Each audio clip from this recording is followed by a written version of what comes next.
Mr. Speaker, I want to say that my good friend Honorable Chungwa must tell us whether he's also of the LGBTQ community because of his preoccupation with Uhuru Muigai Kenyatta. That guy is a man, bwana. Don't be too preoccupied. I do not have dual citizenship, Madam Speaker. It's because I'm still negotiating with my husband to allow me to marry a second and a third husband. I have sex, even I have had sex. Otherwise, why is my name is Mabona?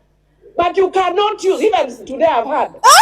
So, as a woman, you know, in politics, there are not a lot of women, even globally, not only in Africa, not only in Kenya, in Nigeria, there are not a lot of women in politics. In Nigeria, now let me use the scenario of Nigeria as an instance. When a woman is in a prominent position in Nigeria, there's usually eyes on her. Like, people usually used to monitor such a person, and most time they used to normally disappoint. There was a time we had a woman as the speaker, maybe speaker of or senate president of one of the houses in Nigeria. Her name is Funke Ete or something like that, and she took 600 billion naira to renovate our office. 600 billion. The only position which is not even political is just by normal this in like first lady. Women tend to thrive in such a position, but position of leadership or this thing, they are not common. They're not, and that's just the truth. So in Nigerian parliament presently, we have a woman that is always trending. Her name is Natasha. She fought like tooth and nail to get to that position, and she has been amazing so far. So there's one woman in Kenya parliament.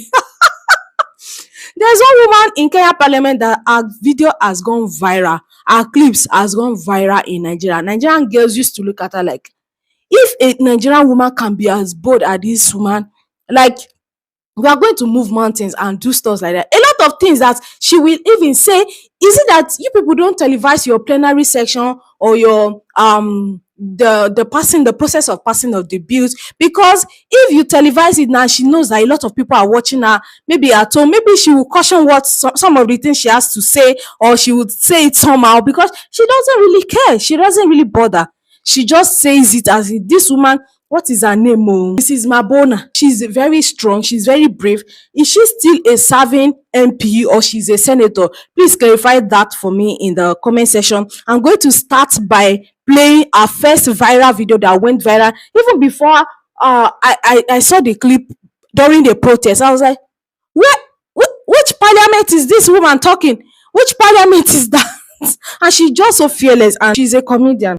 Telling me earlier in the morning when you are urging me to be a good example to the girls, the younger ones who are doing their first term. Mr. Speaker, if they are good girls, they'll never get corner office. Be as bad as Millie Odhiambo, you will be the mother of this house. I am a bad girl, and as a bad girl, I'm here serving my fourth term.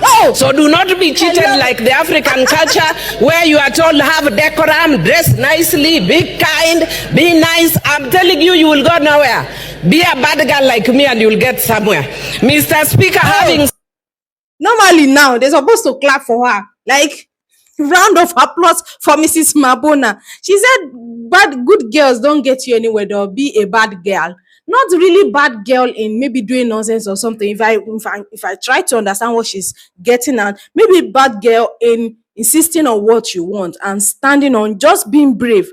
Not bad girl in doing maybe prostitution or doing bad things, but just being strong. You know, when a woman talks a lot or when a woman is too brave or too bold, they kind of see her as maybe bad girl or something. This one is somehow, but maybe that is what she meant. Very clearly. Let me remove my mask, Mr. Speaker. A young lady. Because I want them to see that I'm beautiful. That not only am I a performer, but I'm also beautiful, Mr. Speaker. And elegant. And I want to tell Agatha Ambito, the lady called Agatha Ambito, who is from Siaya, Mr. Speaker, that I am focused on supporting the gender agenda. Even where you have gender idiots like her, who do not know what people go through to be elected. I want to tell her I will support her so that she can be nominated to come to the floor of this house so that she can work hard and be elected. So that the demons Mr. Speaker, let me not get there. Let me not get personal. Oh. Because I know I've actually dug a lot about her, and I know a lot about her. Oh. But what I This woman, I've been saying one phrase that I would like to know the meaning. Angukanayo. Angukanayo. Yes. Please leave the meaning of the phrase down in the comments. Please, guys. I really want to know. Mr. Speaker, you know, and I want to thank all the members who supported my position as a minority. I think that's her name. Even though I wanted to be minority leader, but I'm glad that I occupied the seat of minority leadership because then it allowed me to be a whip. And I want to encourage all the young women, Angukanayo, that is how you get seats. They are never given, you grab. And Mr. Speaker, the only thing I wanted you to clarify is that since then, there has been an issue about broad-based. And so I came in as a minority whip, but I'm seeing that there's a broad-based things. Within the broad-based concept, can Honorable Soro be called the broad-based whip and me the main whip? So that for purposes of clarity, we have Honorable Soro as the broad-based whip and me as the main whip. That was my first concern. The second issue I wanted to raise, Mr. Speaker, is that I've sat here at the position of minority whip. And I don't know who was sitting here, because you know nowadays we have a digital parliament. And the Gen Zs have really taken us speedy. And there could be a Gen Z up here taking a screenshot. And what I found here is a profile of my good friend and brother, Honorable Moses Kuria. Somebody might just interpret that I've come to be whipped to harass my good brother, Moses Kuria. Could I please know who was sitting here and what interest they have in Honorable Moses Kuria? Thank you, Mr. Speaker. Oh, like even the speaker was just laughing that we don't enter. And which kind of woman be this? She will have something to say. She will have something, like you can't just press her down. Like she will respond. If you talk to her anyhow, she will give you back. She will respond. I'm sure a lot of people are afraid of her in that parliament. Please, is she a current MP or Senate? I want to thank you, Mr. Speaker, for giving this House direction that it is actually wrong for us to be mentioning other people who are not here and calling them names. Like, regrettably, my good friend, Honorable Chungwa, called Honorable Raila an urban terrorist. Mr. Speaker, if it weren't for your order, I could also have called Honorable Ruto national terrorist. But because of your order, I'm not calling him a national terrorist. Okay, now I get it. I think he's in Baba Blue's party, right? Is that Azimio? Azimio is Ruto's party, right? I just get that Swahili names. I just get it confused. But I know one is blue and yellow. I know Raila is Baba Blue and Ruto is in yellow house, but yellow party. But I don't know which one is Azimio there or not. So for her to be supporting Raila, I think she's in Raila's party. My good friend, Honorable Chungwa, called Honorable Raila an urban terrorist. Mr. Speaker, if it weren't for your order, I could also have called Honorable Ruto national terrorist. Finally, Mr. Speaker, I want to say that my good friend Honorable Chungwa must tell us whether he's also of the LGBTQ community because of his preoccupation with Uhuru Muigai Kenyatta. That guy is a man, bwana. Don't be too preoccupied with Uhuru Muigai Kenyatta.